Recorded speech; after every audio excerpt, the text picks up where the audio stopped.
بسم اللہ الرحمن الرحیم۔ داستان ایمان فروشوں کی سلسلے کی نئی ویڈیو پیش خدمت ہے۔ تمام سامعین سے گزارش ہے کہ ویڈیو کو لائک کریں، چینل کو سبسکرائب کریں اور بیل آئیکن کو بھی پریس کر دیا کریں تاکہ ہر نئی آنے والی ویڈیو آپ کو وقت پر ملتی رہے۔ صبح سنتری بدلنے کا وقت آیا۔ نیا سنتری آیا تو رات والا سنتری وہاں نہیں تھا۔ اس نے اندر جا کے دیکھا تو وہاں زخمی سویا ہوا تھا، اس کے اوپر کمبل پڑا ہوا تھا، اس کا منہ بھی ڈھکا ہوا تھا۔ نیا سنتری باہر والے دروازے پر جا کر کھڑا ہو گیا۔ اسے معلوم تھا کہ ابھی جراح زخمی کو دیکھنے آئے گا اور علی بن سفیان بھی آئے گا۔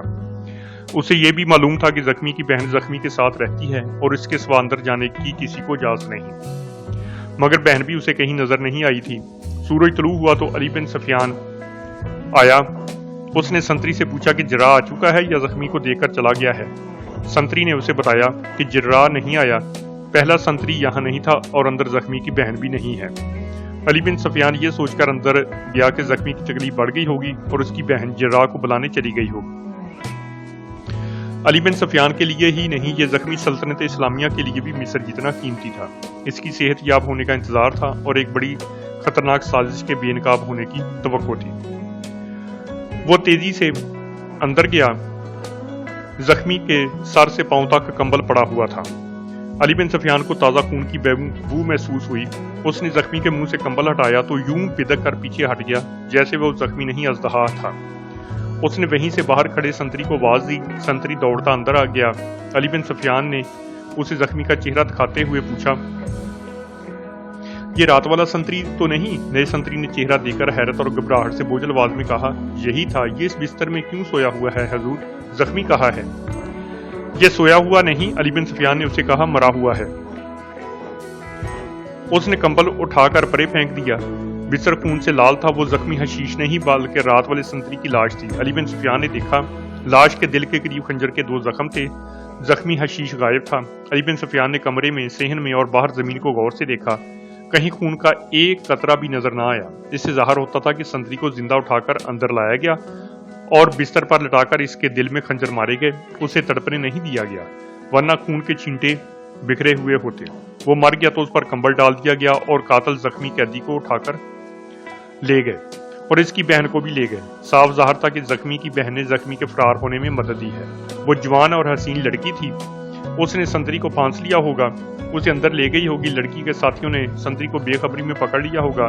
علی بن سفیان کو اپنی اس غلطی پر تاسف ہوا کہ اس نے زخمی کے 4 ساتھیوں کو زخمی سے ملنے کی اجازت دی تھی۔ انہوں نے بتایا تھا کہ وہ زخمی کے چچا زاد اور تایا زاد بھائی ہیں۔ وہ اندر آ کر دیکھ گئے تھے کہ یہاں کے فاصل انتظامات کیا ہیں۔ اسے بہن کو بھی یہاں رہنے کی اجازت نہیں دینی چاہیے تھی۔ اس نے یہ بھی یقین نہیں کیا تھا کہ یہ لڑکی زخمی کی بہن تھی یا اس گروہ کی فرد تھی۔ علی بن سفیان کو غصہ آیا اور وہ اپنی بھول پر پچھتایا بھی، لیکن اس نے دل ہی دل میں زخمی اور اس کے ساتھیوں کے اتنے کامیاب فرار کو سراہا۔ علی بن سفیان جیسے سراغرساں کو دھوکہ دینا آسان نہیں تھا۔ وہ لوگ اسے بھی جل دے گئے تھے۔ اس نے نئے سنتری سے کچھ باتیں پوچھی تو اس نے بتایا کہ اس سے پہلے وہ رات کو بھی پہرے پر کھڑا رہ چکا ہے۔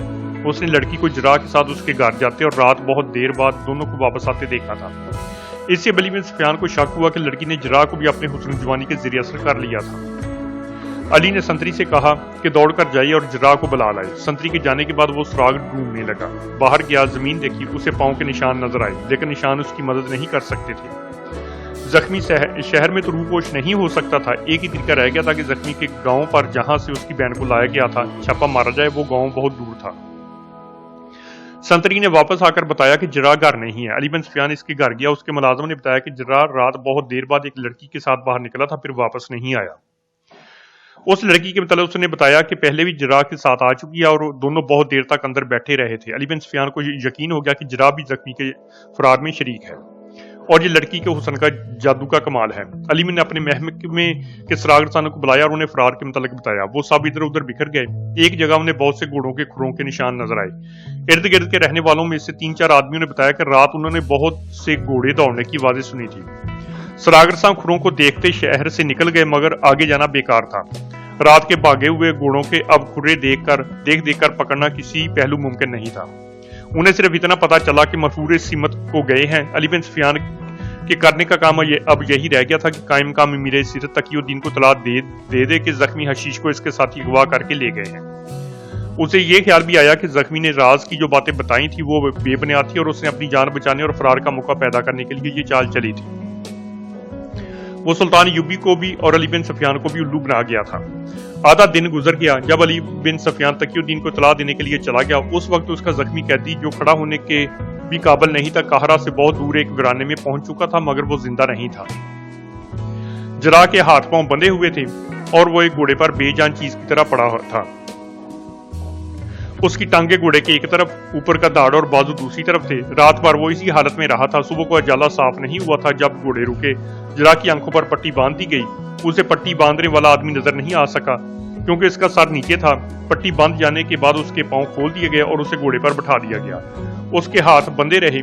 उसके पीछे एक आदमी घोड़े पर सवार हो गया और घोड़े जरा से आराम के बाद फिर चल पड़े। उसे इतना ही पता चल सका था कि इसके पीछे चंद और घोड़े आ रहे हैं और सवार आहिस्ता आहिस्ता बातें कर रहे थे। घोड़े चलते गए और सूरज ऊपर उठता गया। फिर जरा ने महसूस किया कि घोड़ा चढ़ाई चढ़ रहा है, थोड़े थोड़े फासले पर दाएं या बाएं मुड़ रहा है, नीचे उतर रहा है। इससे वो अंदाजा कर रहा था कि ये इलाका टीलों और खाइयों का है। बहुत देर बाद जब सूरज सर पर आ गया, उसे पीछे से बुलंद आवाजें सुनाई दी जिनसे पता चला कि कोई सवार गिर पड़ा है। उसका घोड़ा रुक गया और पीछे को मुड़ा। उसे उसकी आवाजें सुनाई दी, उठा लो, साए में ले चलो, बेहोश हो गया है, ओ खुदाया इसका खून बह रहा है। उसे शारजा की गिराई हुई आवाज सुनाई दी, जरा की आंखें और हाथ खोल दो, वो खून रोक लेगा वरना मेरा भाई मर जाएगा। ये जख्मी हशीश था जो घोड़े से गिर पड़ा था। रात भर की घोड़सवारी से और घोड़ा इतना तेज भगाने से इसके पेट का जख्म खुल गया था और रान के जख्म से भी खून जारी हो गया था। वो दर्द को बर्दाश्त करता रहा था, खून निकलता रहा। अगर यहाँ कर खून इतना निकल गया कि उस पर गशी तारी हो गई और वो घोड़े से गिर पड़ा। उसे ठाकर एक साए में ले गए। उसके मुंह में पानी डाला लेकिन पानी हलक से नीचे ना गया। उसके कपड़े खून से तार हो गए। जरा की आंखें खोल दी गई और उसे कहा गया कि वो इधर उधर ना देखे और उसने अपनी पीठ में खंजर की नोक महसूस की। वो आगे आगे चल पड़ा। टीले के दामन में जख्मी पड़ा था और शारजा उसके पास बैठी थी। उसने जरा से कहा, खुदा के लिए मेरे भाई को बचाओ। जरा ने सबसे पहले जख्मी की नब्ज पर हाथ रखा। उसके लिए हुक्म था कि वो इधर उधर ना देखे। वो बैठ गया और जख्मी की नब्ज देख रहा था। उसकी पीठ में खंजर की नोक चुभ रही थी। जख्मी की नब्ज महसूस करके वो तेजी से और उठा और पीछे को मुड़ा। उसके सामने 4 आदमी खड़े थे जिनके चेहरे स्याह नकाबों पर थे। उनकी सिर्फ आंखें नजर आती थी। इनमें से एक के हाथ में खंजर था। जर्रा ने गुस्से से कहा, तुम सब पर अल्लाह की लानत बरसे, तुमने इसे बचाने के लिए उसकी जान ले ली है। तुम सब इसके कातिल हो, ये मर चुका है। हमने उसे चारपाई से हिलने भी नहीं दिया था और तुम उसे घोड़े पर बैठा कर लाए। इसके जख्म खुल गए हैं और जिसम का तमाम खून जाय हो गया है। शारजा भाई की लाश पर गिर पड़ी और चीखें मार मार कर रोने लगी। नकाब पोशों ने जरा की आंखों पर पट्टी बांध दी और उसे वहां से कुछ दूर ले गए।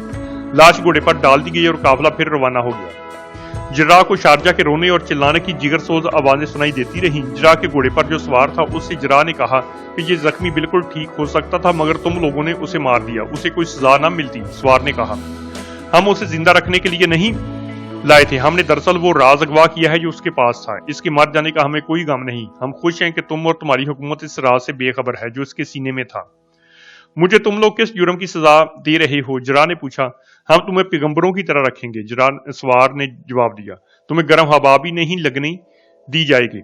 हम तुम्हें इसलिए लाए थे कि रास्ते में जख्मी को तकलीफ होगी तो उसकी मरहम पट्टी करोगे, मगर हमने ये नहीं सोचा कि तुम्हारे पास ना कोई दवा है ना मरहम। तुम्हें अगवा करने की दूसरी वजह यह थी कि हम इस लड़की को भी साथ लाना चाहते थे। हम उसे ही लाते तो तुम उसके साथ थे, हमारे ताकत में पूरी फौज भगा देते, इसलिए तुम्हें भी उठा लाना जरूरी था। तीसरी वजह यह है कि हमें एक जरा की जरूरत है, तुम्हें हम अपने साथ रखेंगे। मैं ऐसे किसी आदमी का इलाज नहीं करूंगा जो मेरी हुकूमत के खिलाफ होगा। जरा ने कहा, तुम सब सलीबियों और सुडानियों और फातमियों के दोस्त हो और उनके इशारों पर सल्तनत इस्लामिया के खिलाफ तकरीबकारी कर रहे हो। मैं तुम्हारे किसी काम ना आ सकूंगा, फिर तुम कत्ल हो जाओगे। सवार ने कहा, यह मेरे लिए बेहतर होगा। जरा ने जवाब दिया, फिर हम तुम्हारे साथ वो सलूक करेंगे जो तुम्हारे लिए बेहतर नहीं होगा। सवार ने जवाब दिया, फिर तुम हमारा हर हुक्म मानोगे, लेकिन मैं तुम्हें यह भी बता देता हूं कि बुरे सलूक की नौबत ही नहीं आएगी। तुमने सलाहुद्दीन यूबी की बादशाही देखी है, हमारी बादशाही देखोगे तो अपनी जुबान से कहोगे कि मैं यही रहना चाहता हूं, ये तो जन्नत है। अगर तुमने हमारी जन्नत को ठुकरा दिया तो हम तुम्हें अपना जहन्नम दिखाएंगे। घोड़े चलते रहे।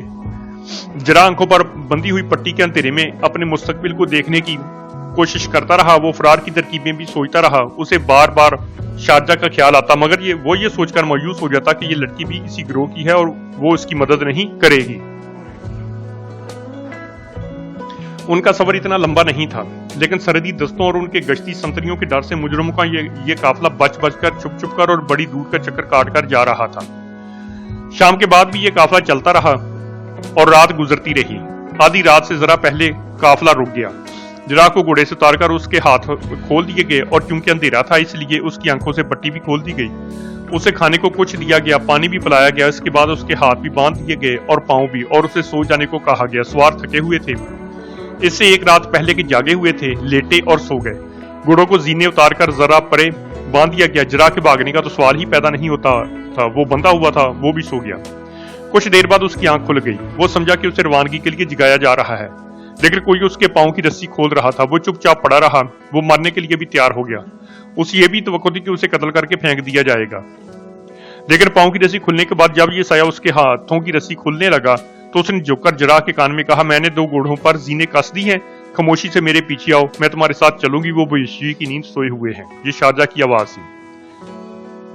جراح آہستہ سے اٹھا اور شارجہ کے پیچھے پیچھے چل پڑا۔ ریت پر پاؤں کی آہٹ پیدا ہی نہیں ہوتی تھی۔ آگے 2 گھوڑے کھڑے تھے، ایک بار شارجہ سوار ہوگی، دوسری پر جوا سوار ہو گیا۔ شارجہ نے کہا، اگر تم اچھے سوار نہیں ہو تو ڈرنا نہیں، گرو گے نہیں، ایڑ لگاؤ اور لگام ڈھیلی چھوڑ دو۔ گھوڑے کو دائیں بائیں موڑنا تو جانتے ہوگے۔ جراح نے جواب دیے بغیر گھوڑے کو ایڑ لگائی۔ شارجہ کا گھوڑا بھی اس کے ساتھ ہی دوڑتے گھوڑے سے شارجہ نے کہا، میرے پیچھے رہو، میں راستہ جانتی ہوں، اندھیرے میں مجھ سے لگ نہ ہو جانا۔ سرپٹ بھاگتے گھوڑوں نے مجرموں کو جگا دیا، لیکن طاقت آسان نہیں تھا۔ انہیں پہلے تو دیکھنا تھا کہ یہ کس کے گھوڑے ہیں۔ انہیں شارجہ کے بھاگنے کا خطرہ ہی نہیں تھا۔ وہ کچھ وقت دیکھنے میں لگ گیا ہوگا کہ وہ کون تھے، اور ذرا دیر بعد ہی انہیں پتا چلا ہوگا کہ شارجہ اور جراح بھاگ گئے ہوں گے۔ پھر انہیں اپنے گھوڑوں پر زینے ڈالنی تھی۔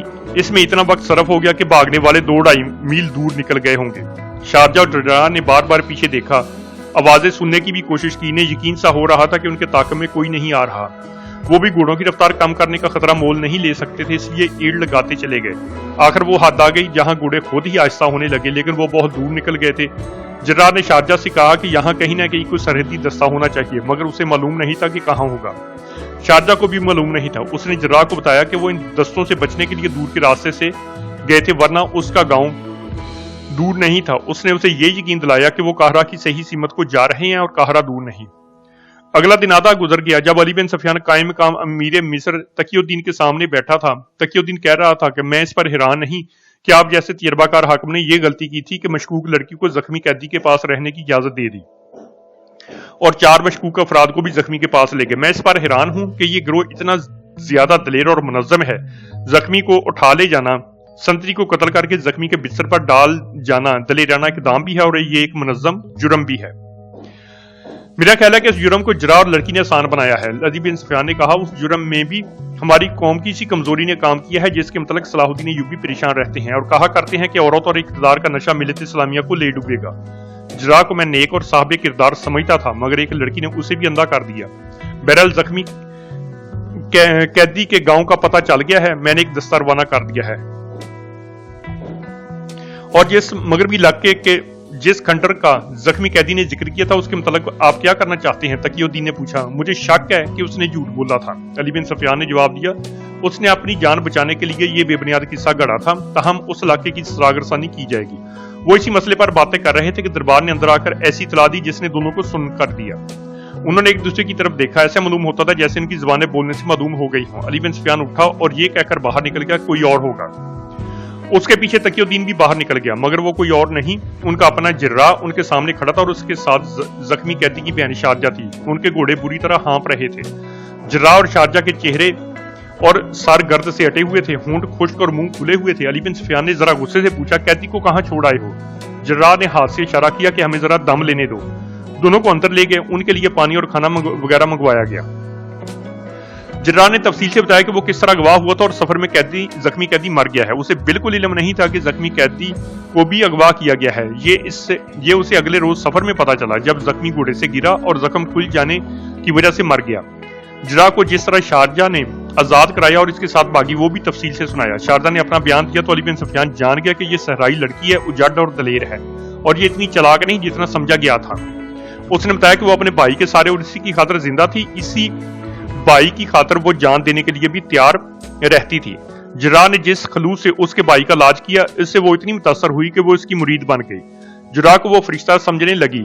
पहले रोज उसके साथ जो 4 आदमी आए थे वो उसके कुछ नहीं लगते थे। वो उसके चचाजाद और तायाजाद भाई नहीं था, वो उसी ग्रोह के आदमी हैं जो सलाहुद्दीन अय्यूबी को और उसके अला हाकिमों को कत्ल करना चाहता है। जब अली बिन सुफियान के आदमी शारजा के गांव उसे साथ लाने गए थे, उस वक्त ये चारों आदमी गांव में नहीं थे, गांव में थे। उन्हें पता चला कि शारजा का भाई जख्मी होकर कैद हो गया, तो वो इस इरादे से साथ चल पड़े कि जख्मी को अगवा करेंगे। उन्हें डर ये था कि जख्मी के पास जो राज है वो फाश ना हो। वो जानते थे कि जख्मी कहां और किस कार्रवाई में जख्मी हुआ है। शारजा के बयान के मुताबिक इसका इरादा भी यही था कि भाई को अगवा कराएगी। उसने भाई के पास रहने की जो इल्तिजा की थी, इससे उसके 2 मकसद थे। एक ये कि भाई की खिदमत और देखभाल करेगी, दूसरा ये कि मौका मिला तो उसे अगवा कराएगी। वो चारों आदमी जख्मी से मिलकर वापस नहीं गए, बल्कि काहरा में ही रहे थे। वो शारजा के इशारे के मुंतज़िर थे, लेकिन जर्राह ने लड़की को इतना मुतासर किया कि इसकी सोच ही बदल गई। जर्राह ने उसे यकीन दिलाया कि उसके भाई को कोई सजा नहीं मिलेगी। इसके अलावा जर्राह ने उसे ऐसी बातें बताई जो उसने पहले कभी नहीं सुनी थी। जर्राह ने उसके अंदर इस्लाम की अजमत बेदार कर दी थी और आला किरदार का मुजाहरा करके उसे अपना मुरीद बना लिया था। वो हर वक्त जर्राह के पास बैठकर उसकी बातें सुनने के लिए बेताब रहने लगी। एक रोज वो जर्राह के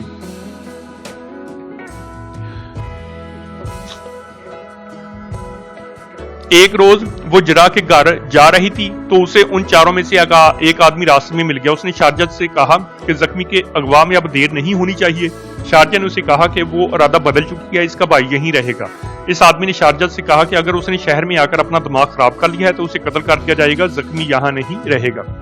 शारजा को तवक्को नहीं थी कि ये चारों इतनी दिलेर से उसके भाई को अगवा कर लेंगे। उसने उन्हें फैसला सुना दिया कि वो उनकी कोई मदद नहीं करेगी। इस आदमी ने उसे कहा, हम तुम्हारी हर एक हरकत देख रहे हैं। हम समझ रहे थे कि तुमने जर्राह को फांस लिया है, लेकिन मालूम होता है कि तुम खुद उसके जाल में फंस गई हो। शारजा ने उसे धत्कार दिया। इसे चूंकि तवक्को नहीं थी कि वो लोग इतनी दिलेरी का मुजाहरा कर सकेंगे, इसलिए उसने जर्राह के साथ भी जिक्र ना किया कि उसके जख्मी भाई के अगवा का खतरा है। उसी रात शारजा और जर्राह इन चारों के चुंगल में आ गए। उन्हें जब घोड़ों पर सवार कराने के लिए उठा ले गए तो उसने देखा कि एक घोड़े पर उसका जख्मी भाई बैठा था। उस वक्त वो कुछ खुश हुई कि उसका भाई आजाद हो गया है। वो फरार पर मादा हो गई, लेकिन जर्राह को इन लोगों की कैद में नहीं देखना चाहती थी। उसने उन्हें कहा भी कि उसे छोड़ दो, लेकिन वो ना माने। उसके हाथ और पांव बांध कर घोड़े पर डाल लिया। रास्ते में शारजा को बताया गया कि इसके भाई को किस तरह अगवा किया गया है। वहां सिर्फ 2 आदमी गए थे। एक ने संतरी से कहीं का रास्ता पूछने के बहाने इसे बातों में लगा लिया, दूसरे ने पीछे से उसकी गर्दन जकड़ ली और दोनों उसे उठाकर अंदर ले गए। जख्मी उन्हें देखकर उठ बैठा। इसके बिस्तर पर संतरी को लटा दिया गया और इसके दिल पर खंजर के 2 गहरे वार करके उसे खत्म कर दिया गया। फिर उस पर कंबल डाल दिया गया। दोनों ने जख्मी कैदियों को उठाया और निकल गए। इन्हें यह भी मालूम था कि शारजा जर्राह के घर में है। इन्हें डर था कि वो नहीं मानेगी और अगवा नाकाम बना देगी, लेकिन उसे भी वहां से गायब करना जरूरी था, क्योंकि उसके पास भी एक राज था। 2 आदमी घात में बैठ गए। यूं ही जर्राह और शारजा तंग और तरीक गली में आए, उन्हें जकड़ लिया गया और अगवा कामयाब हो गया। अली बिन सुफियान जैसा गाहक सुरागर सा कोई और तजर्बा नहीं करना चाहता था। उसने जर्राह और शारजा के बयानों पर फौरी इतबार न किया। यह भी साजिश की एक कड़ी हो सकती थी। उसने दोनों को लाग कर दिया और उनसे अपने अंदाज से पूछगिछ की। जर्राह दानिशमंद आदमी था। उसने अली बिन सुफियान को कायल कर दिया कि उसने जो बयान दिया है वो लफ्ज बे लफ्ज दुरुस्त है। उसने कहा कि एक तो जज्बाती पहलू था। इस लड़की की शक्ल सूरत उसकी मरी हुई बहन से मिलती जुलती थी, इसलिए वो उसे अच्छी लगी और वो उसे अपने घर भी ले जाता रहा और जख्मी के मकान में भी उसके साथ ज्यादा वक्त बैठा रहता था। जर्राह ने बताया कि उसके इस सलूक से लड़की इतनी मुतासर हुई कि उसने अपने कुछ शकूक को उसके सामने रख दिए। ये उस लड़की का दूसरा पहलू था जिस पर जर्राह ने ज्यादा तवज्जो दी। लड़की मुसलमान थी, लेकिन मालूम होता था कि उस पर बड़े ही खतरनाक असरात जो बाहर से आए थे काम कर रहे थे। जर्राह ने उसके ज़हन से ये असरात साफ कर दिए। लड़की चूंकि पसमानदा ज़हन की थी, सहरा के दूर दराज गोशे की रहने वाली थी, इसलिए उसके ज़हन में जो कुछ डाला गया वो उसी को सही समझती थी। इसकी बातों से ये इंकशाफ हुआ कि इस इलाके में इस्लाम के मुनाफी असरात और सलाहुद्दीन अय्यूबी के खिलाफ तकरीबकारी जोर शोर से और बिला रोक टोक जारी है। शारजा से अली बिन सुफियान ने कोई बयान नहीं लिया। उस पर सवाल करता रहा। उसके जवाबों से एक बयान मरतब हो गया। उसने फ़िरौनों के उस खंडर के मतलब वही इंकशाफ किया जो बयान किया जा चुका है। वो भी इस खंडर के उस पुरअसरार आदमी की मौत के थी जिसके मतलब कहा जाता था कि गुनाहगारों को नजर नहीं आता और उसकी सिर्फ आवाज सुनाई देती है। शारजा ने बताया कि इसका भाई फौज में था और वो घर में अकेली रहती थी। उसे गांव के कुछ लोगों ने कहा था कि वो उस खंडर में चली जाए। क्योंकि वो मुकद्दस इंसान खूबसूरत कंवारियों को बहुत पसंद करता है। शारजा पर अली बिन सफियान की माहराना जिरा से लड़की के सीने से ये राज भी निकल आया कि उसके गांव की 3 कंवारी लड़कियां उस खंडर में चली गई थी, फिर वापस नहीं आई। एक बार उसका भाई गांव आया था। शारजा ने उससे पूछा कि वो खंडर में चली जाए। भाई ने उसे मना कर दिया। शारजा अच्छी तरह बयान तो ना कर सकी, लेकिन ये पता चल गया कि मिस्र के जनूब मगरब के इलाके में क्या हो रहा है। जरा के मतलब लड़की ने बताया कि उसे अगर गांव में ले जाते और कैद में डाल देते तो वहां से भी वो उसे अपनी जान की बाजी लगाकर आजाद करा देती। उसका जब भाई मर गया तो उसने गांव तक जाने का इरादा तर्क कर दिया और तहिया कर लिया कि वो जरा को यहीं से आजाद कराएगी। इन चारों मुजरमों को वो अपना हमदर्द समझा करती थी, लेकिन जरा ने उसे बताया कि ये अल्लाह के बहुत बड़े मुजरम हैं। इनके मतलब उसे ये भी पता चल गया था कि इन्हें इसके भाई के साथ कोई हमदर्दी नहीं, बल्कि उस राज से दिलचस्पी है जो उसके पास था, इसीलिए उन्होंने उसे मार दिया। अली बिन सफियान ने उससे पूछा कि वो अब क्या करना चाहती है और उसे अपने मुतल्लिक उसने क्या सोचा है। उसने जवाब दिया कि वो सारी उम्र जरा के कदमों में गुजार देगी और अगर जरा उससे आग में कूद जाने का कहेगा तो वो कूद जाएगी। इसी के साथ आज की वीडियो यहीं पर खत्म होती है। इंशाल्लाह जल्द ही नई वीडियो के साथ दोबारा हाजिर होंगे। अल्लाह हाफिज।